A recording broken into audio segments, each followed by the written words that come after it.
સુરતના ઈચ્છાપોરમાં નરાધમ પિતાએ 12મા ધોરણમાં ભણતી પુત્રીને પીંખી નાખી. સુરતમાં હવસખોર પિતાની હેવાનિયત સામે આવી છે.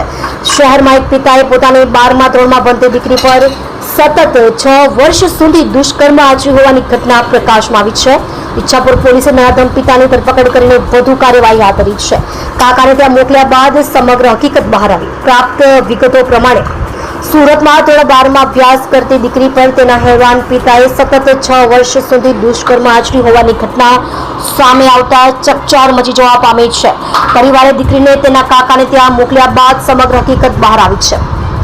નરાધમ પિતા દીકરીને માર મારતો હતો. દીકરીએ પિતાની ગંદી હરકતો અંગે તેની માતા અને દાદા દાદીને જાણ કરી હતી. ઈચ્છાપોર પોલીસે પિતાની કરી ધરપકડ. પિતાએ પરિવાર સાથે ઝઘડો કર્યો હતો તે તેની પુત્રીને માર મારતો હતો. આ ઘટનામાં પોલીસ ફરિયાદ કરતા ઈચ્છાપોર પોલીસે પિતાની ધરપકડ કરી વધુ તપાસ હાથ ધરી છે.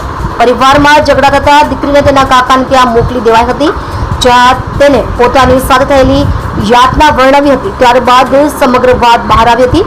પરિવારે પિતાની પોલીસમાં ફરિયાદ કરતા પોલીસે વધુ તપાસ હાથ ધરી છે. તમે જોઈ રહ્યા છો ગુજરાત સમ્રાટ news channel. Chief editor Bhavesh પાટીલની સાથે.